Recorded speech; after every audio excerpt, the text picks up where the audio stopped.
Kalugurang mga kabataan, gigasal pantayanan. Inya pong tuturuhogin Dominican School, malapit UST. Migisgarasyon kami rin teachers, karin Team Baguio. At ito pong may mga teacher, tikining kayang asawang po yung kayang anak. Itang karel lang anak ni Jeff, 3 years old, as naneng kalikot. Anak yang patibot, pula-pulay iya. Hanggang nagyatang ng tatang na dimdam kay tatang na. Napakalikot mo naman anak.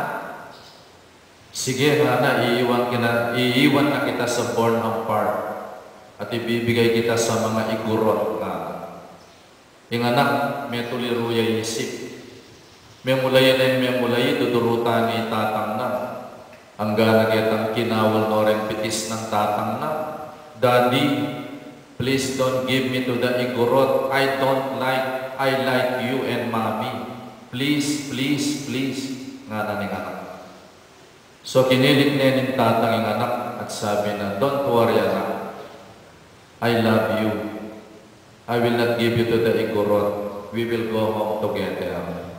At saka ya patinok ng kinyak ng anak.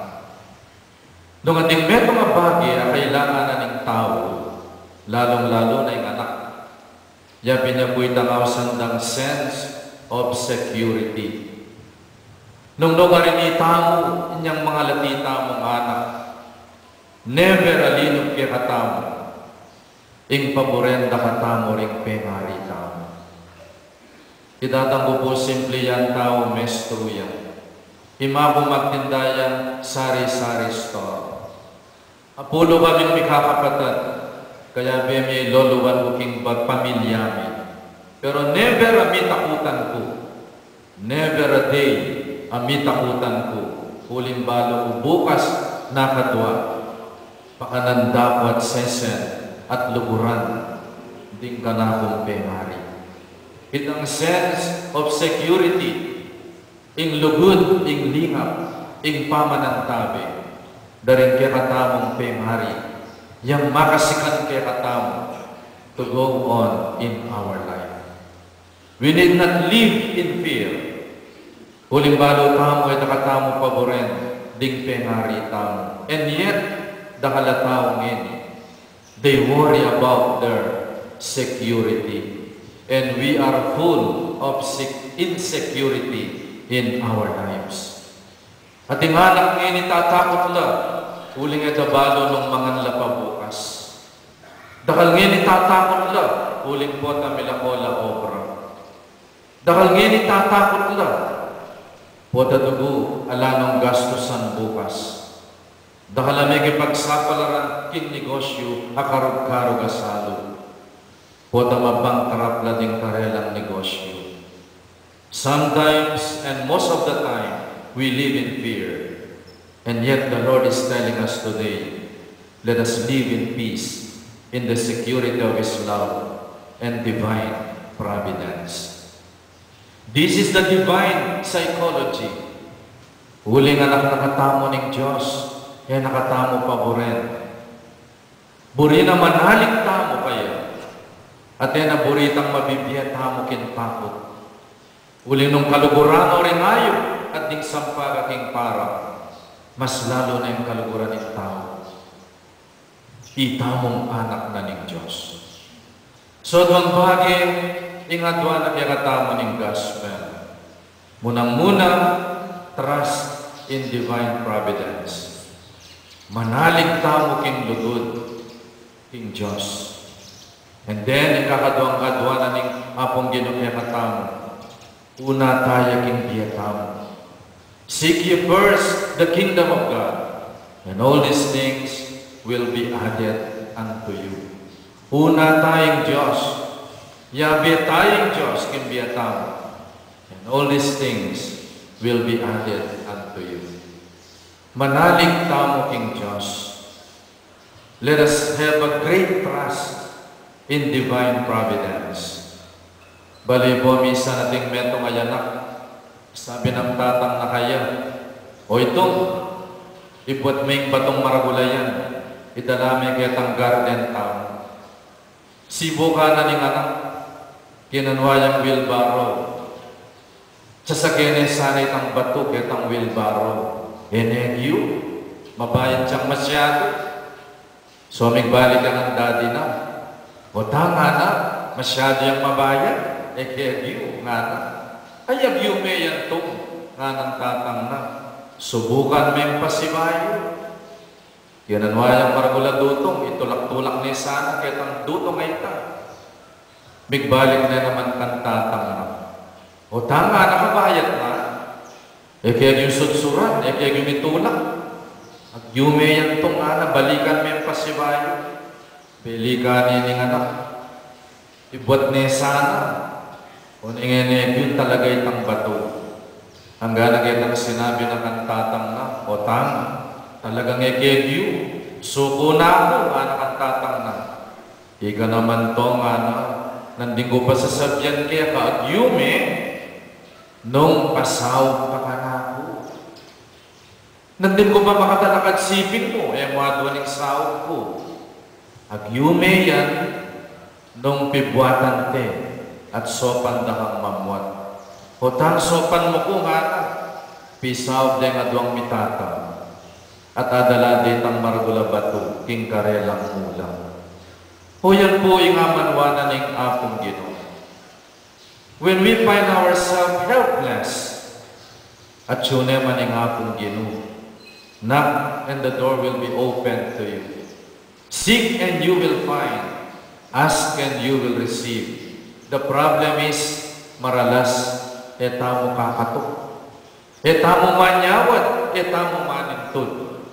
Binyan na yung Ginoo sikreto kaya katamo. Knock and the door will be open. Eta kakatok king puso na. Kakakalingwan tayo.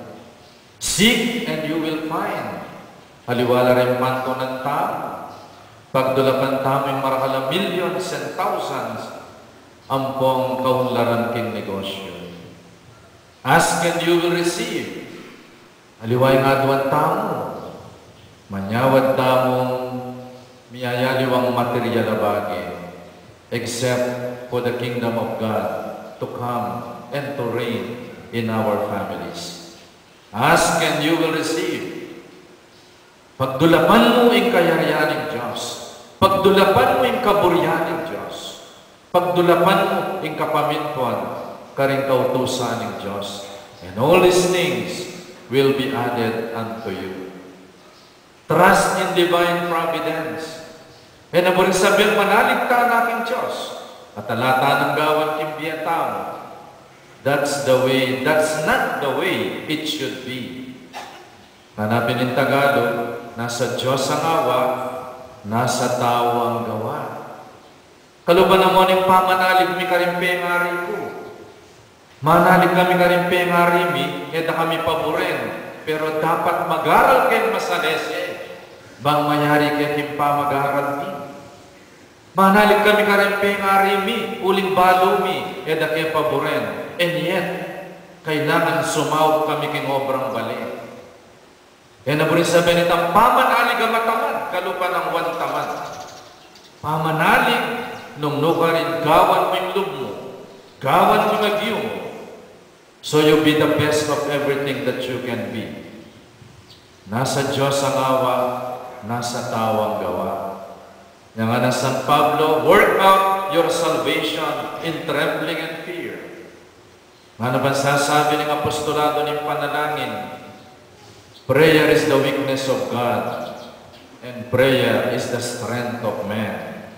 Work as if everything depends on you, but pray as if everything depends on God. It is not an armchair salvation nung luklok na ka, tinggap mo ni Jesus, bebinyag na ka, makanitay ta. You have to work your salvation. Kailangan simba ka. Kailangan maminto ka rin kautusan ng Diyos. Kailangan tuparan mo na rin kautusan ng Diyos. It's not an armchair kind of salvation. Tinggap ko na yung Ginoo, praise the Lord. May punta na ako banwa. No. Panigobrahan mo yung kaligtasan mo. Kami ras yung banwa makaluklok. Niras ka banwa, panigobrahan mo yung kaligtasan mo. Mga di ka. tuparan mo rin utos ng Diyos. And then, nga manwanan ng apong ginungini, ida sanang una tayo king biyataw. Put God as a priority in our life. Pwede ba minsan yung ginumi na nakadyan supermarket, heaven's supermall. At miyayaliwala kong Department of Food. Then waiters and waitresses, angels lang. Department of Clothing and Garments. Then dispatchadora, anghel lang. Department of Cosmetics.